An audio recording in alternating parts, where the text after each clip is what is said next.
Our live stream right now. So natapos na nga po ang contract signing kanina. And now welcome to the media conference of our newly minted Star Magic artist and our returning kapamilya, Miss Janine Gutierrez! Thank you. Hi, guys.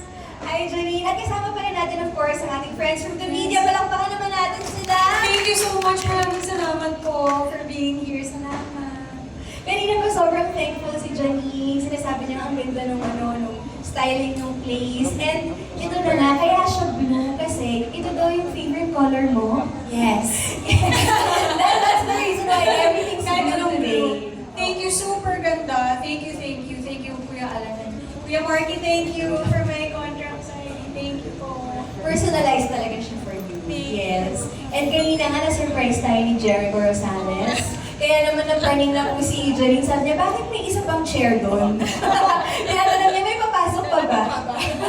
Wala na. Tayo na lang to guys. And of course, our mga kapamilya sa live stream, thank you once again for still staying with us. At ito na, makakausap na natin si Janine for more of your questions and our questions coming from the media. So simulan na natin, Janine. Yes. Our first question is coming from G. Trilliana of Malaya, and I will read her question. Sabi niya, looking back, what roles do you still look back on and why? And was it because feeling mo kulang ang nabigay mo? Or dahil sobrang saya mo playing that character? Well, yung isa sa palagi talagang nasa isip ko is yung role ko sa Dirty Linen. Pero yun, it's not because of anything negative, just because sobrang grateful ako na nagawa ko siya. Kasi talagang dream role siya for me. And yung buong experience na yung set namin, parang studio, lahat kami magkakasama, lock-in, talagang naging close din lahat. Tapos ang ganda ng kwento and ng script. Pakiramdam ko may pagka-timeless siya at mahalaga. And yun, isa lang talaga siya sa mga favorite ko talaga, yung Alexa sa Dirty Lemon. I'm sure favorite din niya ng marami nating mga kapamilya na nanonood ngayon. Kasi tumatak talaga yung role, tsaka mas lalong na-cement yung pagkamata-mata actress mo dun sa Dirty Linen talaga. Okay, now our next question, still from G. Looking forward naman, what kind of role do you want to, or would you give your left arm to play and why? Talagang may iaalay na. Madami pa talaga akong gustong gawin. Pero syempre, I really look forward to yung magiging reaction ng mga kapamilya natin dun sa next role ko, which is Anna sa The Loyalty Game. Akala ko kasi nung una parang simple lang yung role na wife discovering something about her husband. Pero yun pala, sobrang layered din nung role ni Anna. And I'm excited kasi it's with Jericho again, pero this time, ibang dynamic naman, malayong malayo sa Lavender Fields. So abangan po natin yan, The Loyalty Game. Okay, next question is from John Bueno of kumagkao.com. Was the decision to go back to Star Magic something that took you a while to do? What made you decide to do so? It's my first time with Star Magic. First time ko signing with Star Magic. And of course, I am so grateful na they accepted me with open arms because alam ko na Star Magic is super loaded and packed with so many talented kapamilyas and actors and talagang a lot of people that I look up to. So I'm so happy na meron pa palang space for me. And siguro just coming into this new contract with ABS, syempre madami pa akong gustong gawin and ma-achieve. And I know that under the guidance of Star Magic na talagang very successful in mentoring and supporting their artists, alam ko na mas madami pa akong mararating. Now, medyo connected dun sa question natin kanina about the loyalty game, itong next question ni John. Aside from more series naman, what are the plans in the pipeline? Without spoiling daw. And what are you looking forward to now that you are back? Yes, so in order, mauna ang The Loyalty Game. It's coming out on Prime sa July na. So, parang 1 month from now, e-air na siya sa Prime. And I'm so excited kasi yun nga kanina, pinakita sa amin yung trailer. And talagang, I wish I could show you. Pero, wala akong kopya. Pero talagang exciting siya kasi it's not I don't think it's what you would expect. Parang even para sa role ni Echo, parang wala pa akong nakikita ganitong role na ginawa niya. So, that's what is coming out next, yung The Loyalty Game on Prime. And then, in August naman, meron po akong film sa Cinemalaya. It's called Mag-iina. So excited ako because I was part of Cinemalaya in 2022. So now to be back this year with a film, excited ako dyan. Can you share with us sino yung mga kasama mo sa Mag-iina? Yes. Well, so far ang in-announce pa lang is si Miss Pai, si Miss Cherry Pai. Isa talaga sa mga hinahangaan kong dramatic actresses. And then the screenplay is actually based on a Palangka award-winning play. So, ayan, sa Cinemalaya. Tapos sa September naman, on Netflix naman, Balarao. So that's a horror that is directed by Ray Red. And kasama din dito si Charlie Dizon, Ronnie Lazaro, Miss Agot Isidro, at madami pang iba. Packed na packed! Grabe, no? July, August, September, The Loyalty Game, Mag-iina, and then Balarao. Yes. Ang dami pa. Okay, so yung mga next months, tsaka na natin, malalaman mo, Jenny. Let's follow her social media accounts. Yes. Thank you. Okay, now, thank you so much for your questions, Thank you. John. Now let's go to Isa Iglesias of the Manila Times. Star Magic has guided some of the country's biggest stars. What excites you most about being part of its roster? I'm excited, number one talaga para sa mentorship and to be under the wing of the managers of Star Magic and Derek Lauren. Ako kasi yung tipo na kapag kailangan kong mag-decide, lahat ng tao tinatanong ko. Especially yung mga tao na alam ko talagang very experienced and want the best for me. So, ang pinahahalagahan ko sa pagiging part ng Star Magic is to be part of that yung alaga and pag-guide and talagang pagtulong na makamit yung mga pangarap. Yun yung magandang maalagaan, no? Yung talagang humihingi ng opinions, ng guidance. Mahirap kasi yung hindi nakikinig. Pero ikaw ba yung humihingi? Yes, so yan. I-guide niyo ako. Hindi, syempre, like you said, diba, Star Magic is so successful when it comes to sa mga artists nila. So, alam ko na sobrang magbe-benefit ako doon and I'm looking forward to starting this year with them. Wow. Okay, now let's go to our next question. Still from Isa Iglesias. Looking back on your career so far, where do you think you are now as an actress and as a person? Wow. As a person. As a person. Grateful ako kasi feeling ko meron na akong mga nagawa na talagang mga pinangarap ko before. Like even this day, parang looking back, wow, sobrang dream ko to, to do another contract signing with ABS-CBN, and ramdam ko na unti-unti natutupad ko yung mga pangarap ko. And at the same time, ang dami ko pang gustong gawin. And then with these new projects, alam ko na I have the best support with Star Magic and with my manager Pinky, and just also with Echo and how he's so knowledgeable. Syempre, 30 years din siya this year actually. So grateful ako kasi alam ko surrounded ako by people who are so much smarter than me, so much more experienced, surrounded ako by talent. At pati kayo na bata pa lang ako, nandiyan na kayo sa press, kabisado nyo na to, and talagang humuhugot ako ng lakas at kaalaman sa inyo. Mga anong year mo pa sila nakikita? 1991. Hindi, pero totoo, yung mga friends natin from the media, talagang ang hahaba na ng pinagsamahan with ABS-CBN. Maraming salamat po.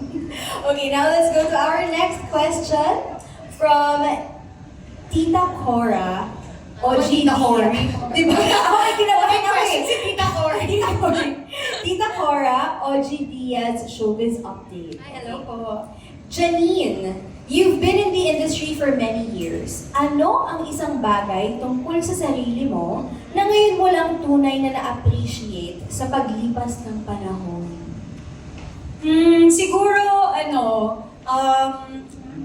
siguro in the beginning, parang akala ko negative na palagi mong kailangan humingi ng payo or na feeling mo beginner ka. Pero ngayon, habang tumatagal, nakikita ko na asset din yun syempre bilang artista. Regardless kung ilang taon ka na sa industriya, parang dapat continuous yung learning, yung effort, yung pag-appreciate sa mga fans, sa lahat ng nanonood ng mga project. So, I think meron lang talaga yung pagiging beginner sa puso ko na hindi nawawala. And I hope it's one of the things na talagang nagko-contribute din sa growth ko bilang artista at bilang tao. Sobrang humble ng mindset ni Janine, no? Parang hindi mo i-expect sa isang showbiz royalty. Diba? Okay, now let's go to our next question from Viel Dungo of Cinema One. Where are you? Okay, there. With your shows reaching international audiences, are you hoping to take on more projects abroad? And how do you see yourself showcasing Filipino talent on a bigger stage? Ang pangarap ko talaga para sa sarili ko is to be part of Filipino projects na whether dito ginawa or Filipino yung production, tapos lalabas siya, mapapanood siya sa ibang bansa or makikita mo siya sa film festival, kahanay ng mga Hollywood films. Parang sa tingin ko, sobrang inspiring nun na dito natin ginawa, Filipino creatives, tapos hahangaan at aabangan ng mga iba't ibang bansa.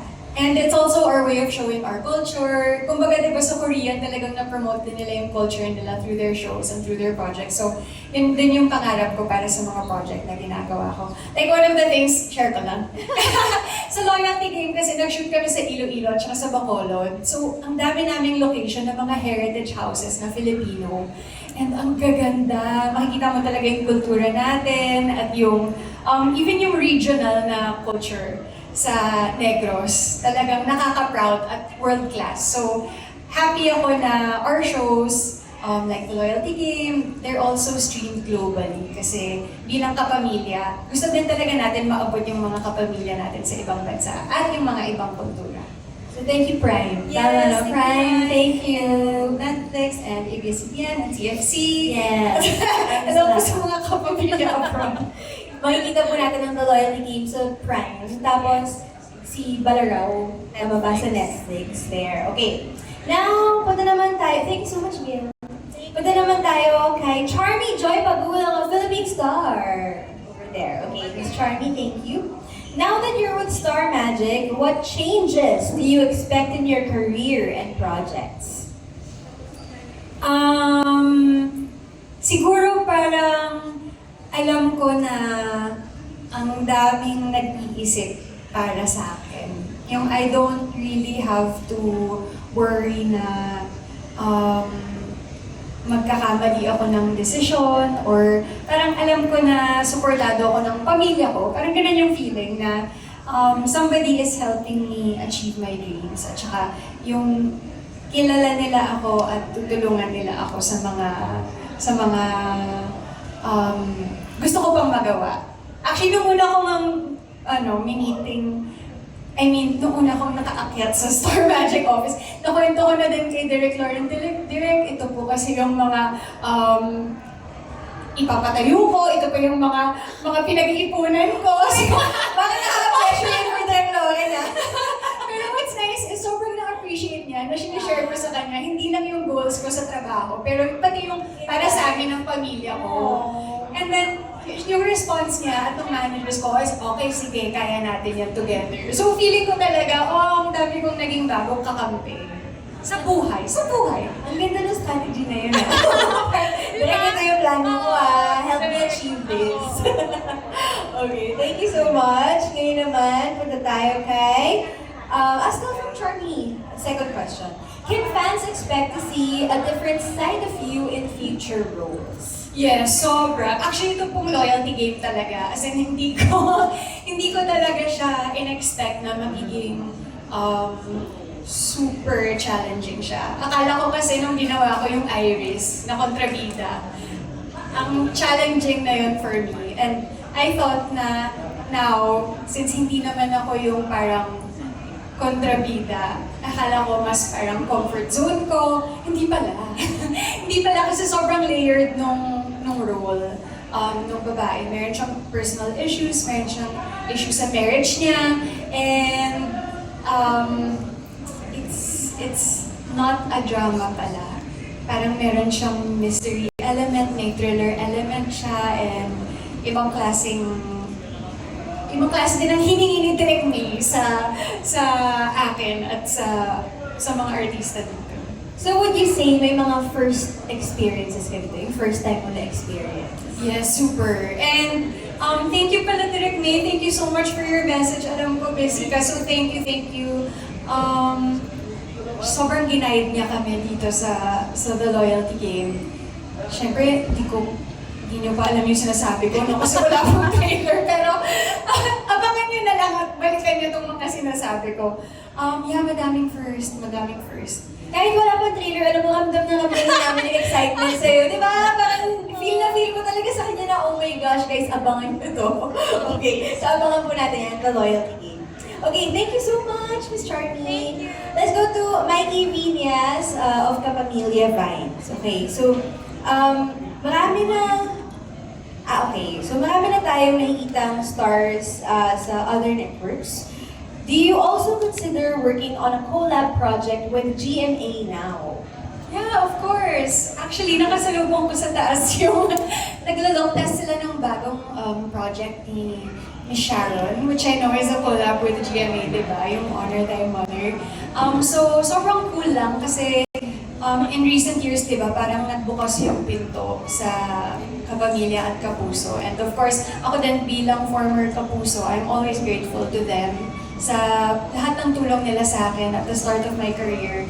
And ang cool lang to think na with everything now, there's a possibility na makatrabaho ko ulit yung mga nakatrabaho ko din before. So isa pa yan sa Let's Manifest, no? Why not? Okay, now for Mikey Venus's next question. May dream project ka pa ba with ABS-CBN na gusto mo bang gawin upon this contract renewal? Yes, super dami pa. Super dami ko bang gustong gawin. I can't think of any specific na role, pero mahilig ako sa mga historical na film, and that would be something na fantasy for me din, na makagawa ng ganong klaseng project. Never pa? Never ka pa nag-period Parang never pa. Parang small lang before sa parang pinakaunang Cinemalaya film ko before. Pero hindi yung talagang mahaba na historical film. So yun, dream ko yun. Pero also to get to do yung mga collabs with international productions or mga artistang ko pa nakakatrabaho. Alam ko naman na lahat ng kwento natin dito talagang exciting. So, ang daming possibilities. May gusto ko pa bang makatrabaho? Like, pwede ka bang mag-name drop ng ilan sa mga dream mo talaga? Sana magka-project kami? Madami pa! Well, andyan si Megastar, so sana makawork ko siya. Shout Siya out wallet ko. talagang nandun. Shout out ko kay Ate Shawi. Yes. Si Anne, super idol ko si Anne ever since. Si Joshua, I know how good of an actor he is. Si Belle, alam ko din kung gaano kagaling si Belle, and actually sobrang dami pa eh. Pero, yan. By the way, shout out to Belle and Donnie sa Congrats on your ng movie. Tayo sa wakas, panoorin po natin mga kapamilya. Okay, now let's go to our next questions from MC Richard V. Paglikawan of Lionheart TV. Ito, bata pa lang ako. Kilala ko na yan. What does being a kapamilya mean to you today compared to when you first joined the network? Actually, it means the same, parang stronger lang. parang when I first joined kasi, sobrang grateful ko at talagang naniniwala ako sa vision ng ABS-CBN at yung pagpapahalaga sa mga kapamilya talaga, na lahat ng ginagawa mo is to uplift the viewers, to uplift the industry, and now, isa na rin sa mga goal ko is na maging mabuting asset ako sa ABS-CBN and sa Star Magic, and I hope I can contribute sa all the efforts of the network to really continue being a service to Filipinos all over the world. I love how you always point that out sa lahat ng mga sinasagot mo kanina pa, na it's not really just about the projects, about being, one of the biggest stars in the country, but also about being in the service of the Filipinos. Diba? Grabe. Parang pakiramdam ko kasi lahat naman ng ginagawa natin para din talaga sa mga kapwa natin. Kasi never mo din masasabi kung sinong nanonood sa project mo kung may pinagdadaanan sila and there's something about what you're saying na talagang makarelate sila or mapangiti sila or feeling nila hindi sila nag-iisa. So sa tingin ko, super halaga talaga ng ginagawa natin dito. That's true. Tsaka aside from that, the creative aspect, dito nga sa ating Kapamilya Network, meron din literal na mga charities where we also help out in tangible ways as well. So thank you for featuring that in your answers. Thank you, Janine. Okay, now let's go to the next question. Ito. Okay. You come from one of the most respected showbiz families in the country. At this point in your career, what legacy do you personally want to build for yourself? Oh my gosh, sobrang hindi ko pa naisip yung legacy.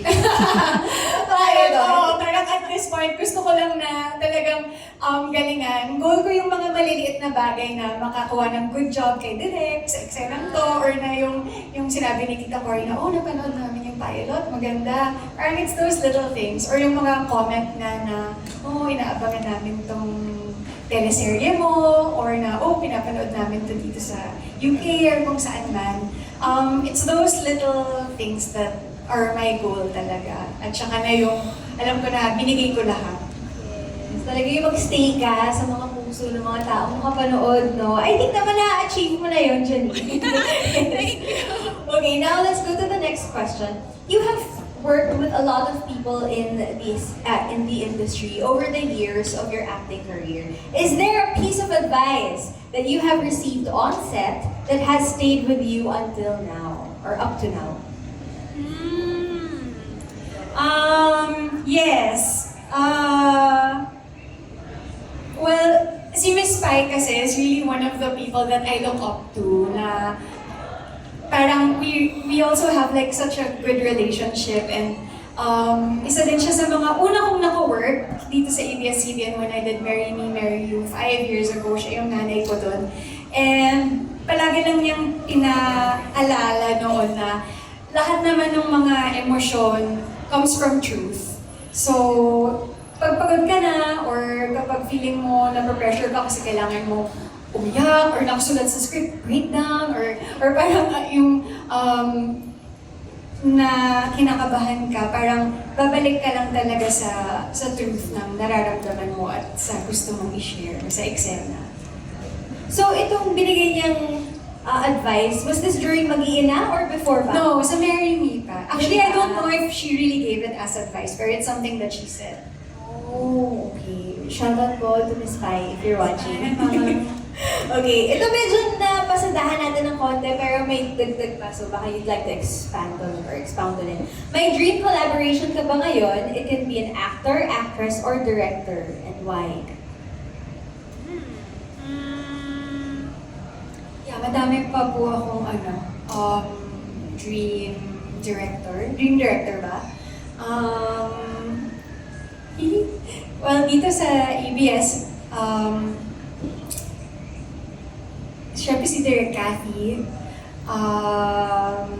And then for example, sa pelikula naman, fan ako ni Direk Eric Mati, Direk Gerald Darrow, Direk Tonet, madami. So madami pa talaga ang mga pinapangarap na makakolab. Mag-guest ka, no? Kay Direk Tonet. See guys! Abangan po natin yan. Bukas ang walang kwentang podcast. Yes. po natin yan. Okay, next question natin. Sa dami ng characters na nagampanan mo, meron bang trait na nadala mo from a character into your real life? Medyo, nung Iris, parang feeling ko, medyo sumungit din ako ng style. Tumaas yung kilay mo. Oo, yung parang, oo, kasi, nung umpisa ng Lavender Fields, talagang tinulungan ako ng mga producer namin and ng creatives na talagang tinulungan ako kung paano ma-embody ang pagiging powerful at assertive na in a medyo mataray way. So, minsan kahit nung lunch break, tinatry ko lang hindi ngumiti para lang magawa ko ng mabuti yung performance. So, nung time na yon parang feeling ko na iuuwi ko na siya. Luckily, wala naman akong kasama sa bahay. Si Panchi lang yung aso. So, walang nabibiktima. Pero, mahalaga din pala sa isang babae na talagang confident ka and strong ka and kung ano man yung pinapanindigan mo, ay kaya mo din talagang itayo. Okay, so thank you very much for So, not sharing in a that. bad way. Huwag kayong maging masungit. Oo, power lang, di ba? Parang Girl yung power, dress mo yes. ngayon. Napaka Girl power power. ng dress mo. Okay, now can you describe this current chapter of your life and career in 3 words? May pa-challenge po tayo. In 3 words. 3 words. Growth, gratitude, and isa na lang. Siguro, Fulfillment. Growth, gratitude, and fulfillment. Parang, yun nga yung nafe-feel natin sa'yo ngayon, no? Talagang it's really overflowing with gratitude. Kanina pa siya thank you. kasi grabe naman kung may set up pa. Thank you talaga, guys. Honestly, parang nahihiya ka ako. Parang, oh my gosh, ako lang yung may contract signing today. Parang ganun yung pakiramdam ko kanina. Tapos sabi ng friend ko, no ka ba, di ba pangarap mo to? O nga pala, pangarap ko pala. So, thank you po ulit. Tsaka totoo, usually maraming artists in one day. Ikaw lang talaga today. Kaya kinabahan ako. And then I was like, oh my gosh, that's sila Tita Cory. Oh my gosh, nakakahiya. Pero talagang minanifest ko naman to for myself. And sobrang grateful ako na talagang in-effort na ng Star Magic. And Yes. thank you talaga, promise. Naiiyak na talaga ako, pero bawal daw umiyak. Thank you. Lahat kami naligo para sa'yo lang talaga today. Diba? Thank you Siya talaga. lang talaga yung pinunta natin. And, hindi ito na experience ni Echo. Naingit na siya eh. Naingit siya talaga. So, Excited kami sa conversation niyo mamaya. oo. At saka kung 30 years na siya, tapos naingit siya dito, napakalaking bagay talaga nito. So, thank you. Yes, that's true. Ito naman tayo. As an actress, do you find yourself becoming more fearless when it comes to taking risks? Or more selective na about the roles and projects you accept? Gusto ko talaga maging fearless. Kasi syempre kapag may opportunity ka to do a new role or do a new project, dapat talaga na tapangan mo ang loob mo at work hard ka. Pero meron ka bang parang, ito, never ko talagang gagawin ito. May ganun. Meron ka bang trauma or fear, ganyan? Wala naman. So talagang siguro, hindi ka kahit ano talaga? hindi. Basta syempre magandang project. Yes. Parang ever since naman, isa yun sa mga requirements na syempre kailangan yung gagawin mo, proud ka at talagang mapaninindigan mo. So, basta may opportunity talaga, gagawin ko lahat para magampanan ng tama. Gusto ko pang sagutin ng konti. Like, kunwari action, tapos kailangan mo mag-skydiving. Are you the type to, para sa role, sige gagawin ko yan? Pwede! Paano kung di ba, Mission Impossible? Tas- Yeah, why not, Siyempre, diba? ano na tayo doon, dasal na lang. Or Bond girl ka, Diba? diba? Ayan, Why fantasy. not? International Bond girls Manifest. natin. Yes. Okay, ngayon naman, itong next question natin. Okay. A lot of people talk about your versatility, but was there a role that made you realize, kaya ko pala to? Oh, yes. Yung, honestly, si Iris talaga yung naging mahirap. Oo, si Iris. Kasi bukod sa pagiging kontrabida, meron siyang action element. So kami ni Ate Jody talagang nagsasapakan kami. Minsan nagkakatamaan na kami. So, when we would get compliments about the fight scenes, parang sobrang laki, oh my God, thank God na nagawa namin na maayos. And first time namin both to do action, so ang laki ng pressure. So nung naitawid naman, parang, okay, yes. As long as you work hard talaga and you practice, kahit ano, kakayanin mo. Sige, let's dive deeper into your actress persona dito. Among all the roles you have portrayed, meron bang role that became a turning point for you creatively? Yung tipong after that project, mas lumawak yung tingin mo sa sarili mo as an actress. Yes, meron akong film na ginawa before the pandemic. It was Elise with Enchong Lee. And nung nabasa ko yung script, I was like, oh, ang ganda ng script. Tapos nung napanood ko, I said, ay, oh my gosh, ang ganda ng movie.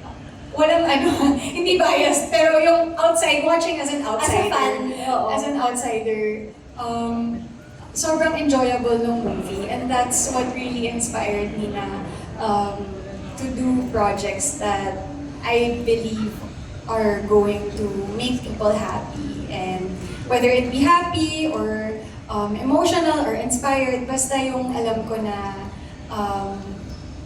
hindi ako mahihiyang yayain kayo na panoorin. Proud na proud talaga. Well, we loved getting to know you more. Thank you! Janine. Hindi ko Thank you. nagchikahan talaga tayo. Sa sala, alam mo yun? Ang dami ko mga gusto rin tanong. Pero syempre, Thank you. i-reserve natin yung iba para sa mga iba pang projects na i-release. But for now, we'd like to ask you for one final message sa lahat ng mga press na nandito and to everyone watching via live stream. Thank you so much po sa lahat ng press for coming here, to all our vloggers and press. Thank you talaga. You are such familiar faces and alam ko na may dala kayong biyaya tuwing nakikita ko kayo at tulong at swerte. So thank you for taking the time to come here today. Malaking bagay po para sa akin. Thank you so much. And thank you so much lahat ng mga kapamilyang nanonood. Thank you so much for being so supportive sa lahat ng mga milestone ko sa buhay. Thank you sa lahat ng lakas na ibinibigay nyo and I hope to always make you happy and proud. And thank you! Thank you and see you guys soon! Malapit na kaming mag-full force promo for the loyalty game. So magkikita-kita tayo ulit very soon. Thank you guys! Yay! Once again, our newest Star Magic artist and our returning kapamilya, Miss Janine Gutierrez! Thank you very much for your presence. Alam mo, gusto ko lang sabihin, ang ganda-ganda niya. Kanina pa ako nag-distract. Ang hirap pa lang tumabi sa kanya. No? Talagang yung mata niya, grabe. Ganda. Okay, so thank you so much, Janine. Thank you talaga. Thank you guys. We love having you. At sa lahat po ng mga kapamilya natin na nanonood, maraming salamat po. This has been the media conference of Janine Gutierrez. Bye guys! Bye! Thank you! Sana masarap ulam nyo.